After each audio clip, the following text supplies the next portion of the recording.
YouTube, welcome back to my channel. This is Canadian Retro. I've got my pickups and experience here at the Barrie Game Exchange. What an amazing event. This just happened a couple of days ago here, so really happy with it. Chris, you did a wonderful job organizing it. To all the people that were helping Chris run that show, you were all just amazing people, really polite, cordial, helpful, all that kind of good stuff. And that's really what you need to organize a show.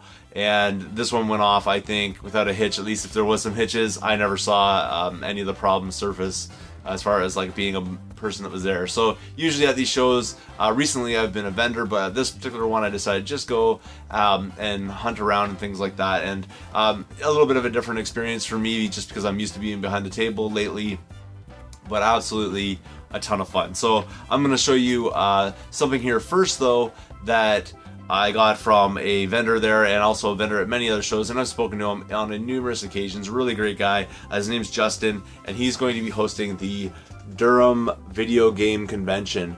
And so that one there, as you can see, is on June the 5th from 11 to 5. Or sorry, 11 till 4 p.m.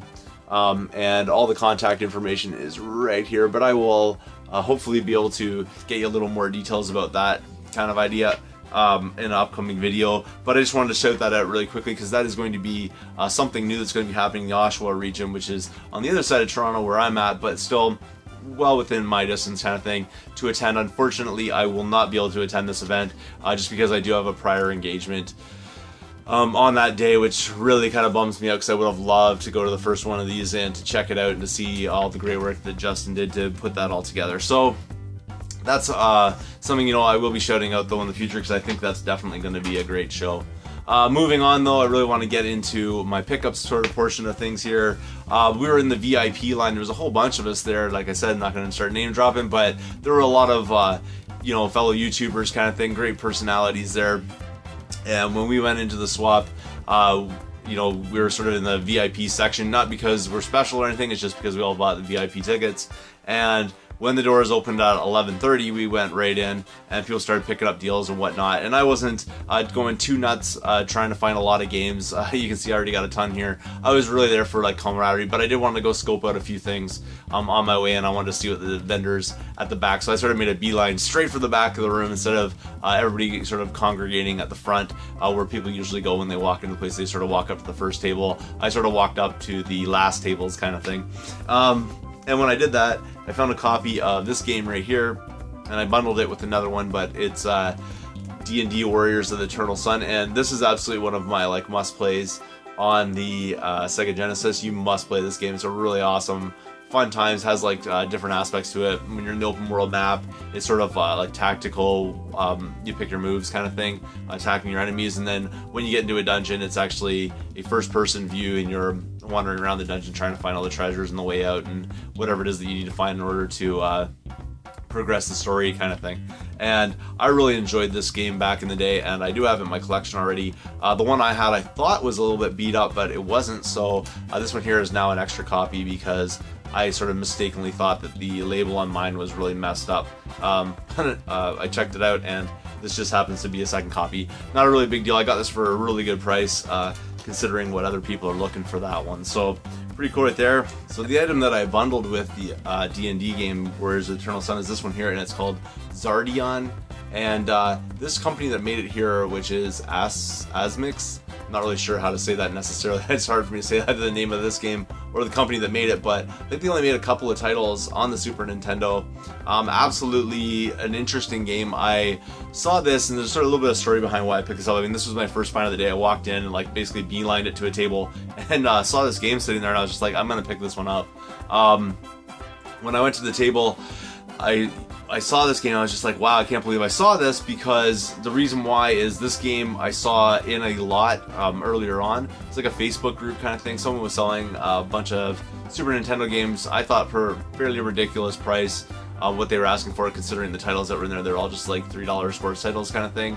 But this game was also included in that gigantic lot of games, and I saw it because it stood out to me, so I was like, I've never seen that before. So I looked up some gameplay footage on it the night before the Barrie Game Exchange and watched a video on it. And it looked pretty cool. In it, it's kind of has a little bit of RPG elements. It's mostly just like a side-scrolling kind of action game.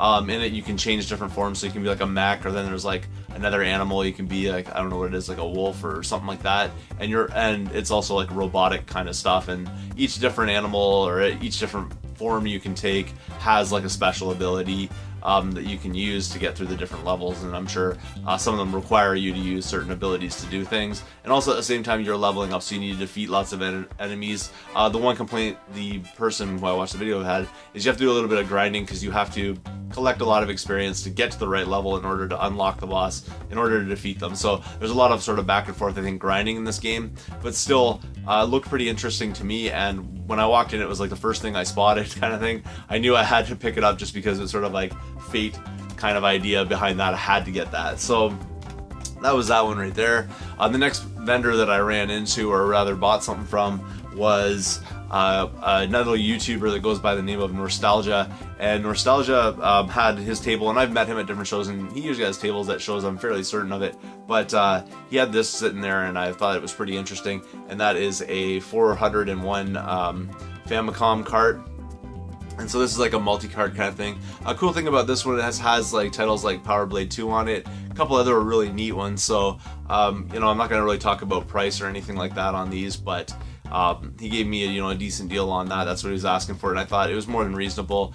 There are 400 unique games on this one, not like other multi-carts where it's repeated title over and over again. They just like change some sprites or change which level you start on or whatever. This one here is actually, seems to me at least when I checked it out, to contain 400 games. So that's pretty cool right there. Not all of them I think are first-party titles, or whatever you like to call them, like legit NES games, but a lot of them are, and that's pretty cool right there. And I always like these funky sort of multi-cart kind of things, so decided to pick that up from him. So the next things I wanted to show you here actually came really close to the end of the show. Somebody remembered I was looking for this game, and I think it was either Longshot or Josh from Creeplead, I think, that sort of honed me into this, said they had a copy of it. We were talking about it earlier because I saw it and I was like, oh, I really want that game, but a person wanted something like $35 for it or $30 for it. I thought that was way too much, so I was just like, forget it, I'm not paying that much for that game. And turns out that later on in the show it was found sort of in a bin somewhere for a lot less, and I even got a better deal on it than what the person was asking for, and that game is Silent Hill 4: The Room. And I really wanted to get this in my collection. I was looking forward to playing it. I'd played it in the past and beat it before, so really happy to add this from the collection, and it's totally complete, which is really sweet. The person wanted $10 for this one, but what I did was I bundled it with Spyro Orange, the Cortex Conspiracy. This is a game I know nothing about, but it's a complete in-box Game Boy Advance game, so I thought that's pretty cool.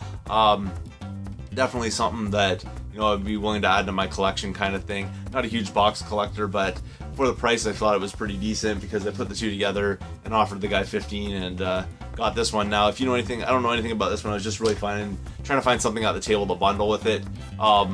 And so this sort of caught my eye. So you guys let me know what you think of this title. I don't really know a whole lot about it. They didn't have a huge price tag on it, so I don't know how desirable it is necessarily, but still cool nonetheless. Get a box Game Boy game mixed in with another title that I was really looking forward to getting. So that's that there. Earlier on in the show, I dropped by the Retrollectors booth. Two fellow YouTubers I've met in person before, and oftentimes I'm on the other side of the table, so I'm behind the table, and they're coming up to my booth. But in this case, roles were reversed, and I was the person not vending this time, actually buying things. And I had brought a couple games that I traded in at their table to get my hands on this one here, which is XMen Mutant Academy 2. And I really enjoyed the first one, so really happy to get my hands on the second one as well. Didn't have it in my collection, and looks like it's in pretty decent shape, so pretty happy about that one. And obviously it's totally complete right there, because you can see the front artwork before I even open this sucker up. But disc is in pretty nice shape too, so really happy to get my hands on this one. I don't know if you guys really enjoy this particular series. I played the first one like to no end, so really wanted to step into the second one, figuring it probably might be a little bit better than the first one. Don't really know a whole lot about that necessarily, but again, really nice find, and thanks again guys for hooking me up, giving me a deal on this, and letting me trade in a few items to put toward that. The next one here is kind of an interesting story. I was at a table and I was looking for, through the NES games kind of thing, and I spotted this one, and pretty amazing. because I was looking for it. Now again, this game is not particularly valuable to probably a lot of you guys, and probably a lot of you don't really like it at all, but for nostalgia factor for me, I kind of had to get it for my collection, and I was looking for a loose card of it. I wasn't really looking for a box copy of it, but when I pulled out the game, I just kind of like laughed at it. The price on it was massively overpriced. A person wanted like $30 for a loose cartridge of this game, and I wasn't willing to do that. Lo and behold, I turned around, and right on the table that was sort of like opposite of that one was a copy of it boxed, which is Deja Vu, and this one here I got for $10 less than that person wanted for it loose, but I paid 20 bucks for this one. The person really wanted 25 for it, but I was about to walk away and they said, I'll do it for 20, so I said absolutely. It's just I think later on in the show a little bit, so they were more than willing to, you know, not have to walk out with this one kind of thing. It's in really nice shape, really good condition, and if you've never played this game, it's pretty cool. I mean, at least for me, I know for some people are probably not that interested in it. What it has basically like options you choose when you're in different rooms, like what you want to look at. It's sort of like a detective thing, and your guy wakes up. That's why I called Deja Vu. He doesn't really remember, you know, who he is and all that kind of thing. You're basically trying to uncover what has happened, at the same time trying not to pick the wrong choices to get yourself like murdered or shot or whatever you like to call it. So it's kind of fun. I really enjoyed it. I think you'd have to get into it to really you know, find the value in it kind of thing. If you just looked at it at first glance, probably wouldn't be something you'd be that interested in, but definitely for me, because I played this when I was younger and I just remember the artwork, so pretty happy to be able to get it boxed. I'll put it with all my other ones that, you know, I got that were sort of ones from my youth that I really enjoyed. So that's that one right there. Okay, so the last item I wanted to show you here is something I got from the RetroGameBros, who are at 2351 Kennedy Road in Toronto. This is a store that opened up not too long ago. I can't remember exactly when it opened up, but they do have a website that I promoted on my channel, that kind of thing, because when I met these guys, before they even had the store, I was just so impressed with them. They were willing to talk. It wasn't all just about the cash and the dollars kind of thing with these guys, and when I spoke to them, you know, it was really like, I think making a connection there. I really enjoyed speaking with them. So what I did on my channel when I found out they were opening up the brick and mortar store and they gave me this little advertisement here that usually sits up on the shelf back there, I was more than happy to promote it on my channel, just because I really wanted these guys to have a lot of success. And that's basically what my part in that was. I don't take any credit for any of the successes that they have necessarily, but just a couple of amazing brothers. I really wanted to do the best I could to help them out. And when I saw their Barrie Game Exchange video, the one that they were showing off things that they were going to be bringing to the swap, and I'm talking like high-end stuff. They have amazing things at that store, well out of my sort of meager price range, just kind of stuff, just absolutely phenomenally rare and sought after titles. I had commented on their video saying, you know, if you have this game for $25, I'd be more than willing to take it off your hands. I'm really looking for it for my collection kind of idea, and I have been looking for this for my collection. It's always eluded me just by like a few seconds, or something was wrong, or deals didn't work out, and so on.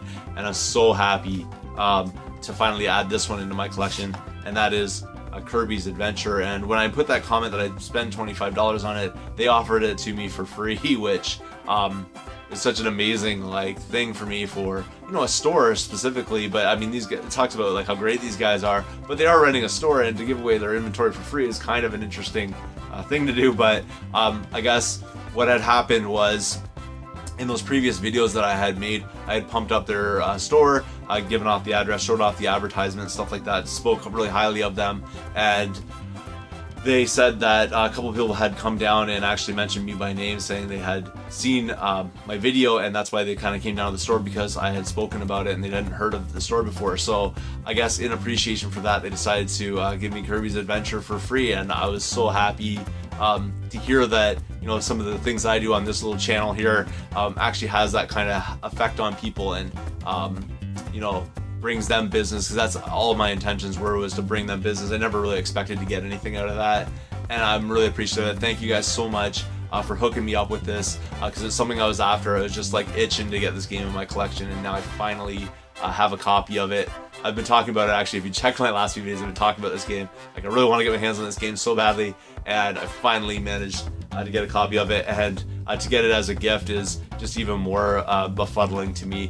thanks again. I can't say any much more about that, but you guys are awesome. Go check out their store. I'll put links down below to all this stuff, including their store as well. Thanks again for watching. If you haven't subscribed yet, please do. Make sure you check out the Barrie Game Exchange. I think there's another one coming up in August of 2016, so come check it out. Definitely worth your time. I will most definitely try to be there if I can when the next event is, because it's something I do not want to miss. Great times had by all kind of thing. Lots of people I've always wanted to meet there, and I really want to support that as well. So if you get the opportunity, like I said, go check that one out. Thanks again for watching. If you have not subscribed yet, please do. Feel free to thumbs up this video, comment down below, and I will see you all later.